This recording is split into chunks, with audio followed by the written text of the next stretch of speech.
The real trials and tribulations started last night, Hammer, because we flew to Brisbane, drove down to Carrara, and it's 6 1/2 hours the other. It's not much further from Brisbane to Carrara than it is from the Gold Coast Airport, so you're better off flying into Brisbane anyway. Had a hire car.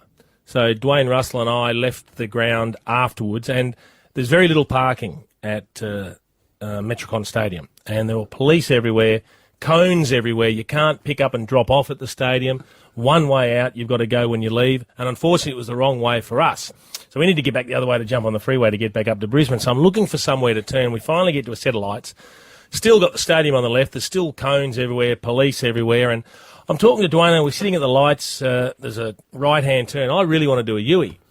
And I said, Dwayne, what are the laws up here? Can you do a U-E unless it stipulates you can't? And he said, I think so.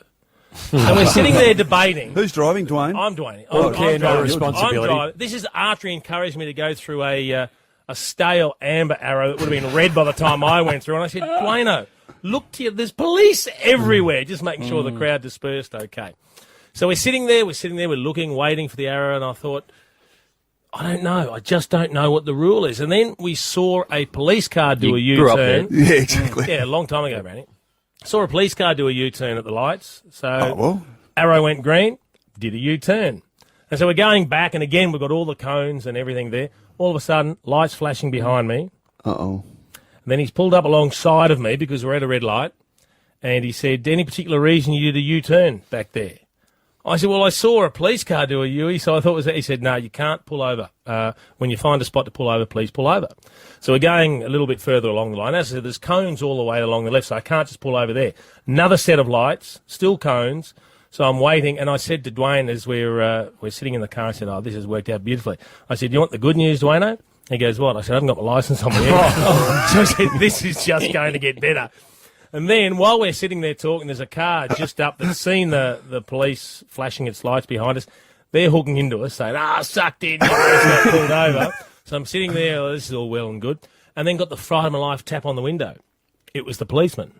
Fortunately, Dwayne and I weren't bad-mouthing him. And he said, wind down the window. So I wound down the window. And he said, look, and I said, look, I really apologise, but honestly, been driving in Melbourne for the last 20-plus years. You can do UEs unless it says don't do a UE. He said, yeah, it's different up here. You can only do a UE if there's a sign that says you can do a U-turn. He said, I'll let you off with a warning. I feel bang. Because, of course, you got picked up when you were driving down to Geelong mate, not so long ago. I was due for a break.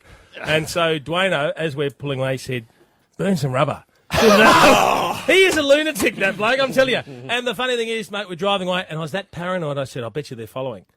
Lo and behold, we get on the freeway, motorbike cop goes past. About 5 minutes later, police car goes, mate, we couldn't get away from it. It was like being stalked by the police. I set the cruise control on the speed limit, did not budge.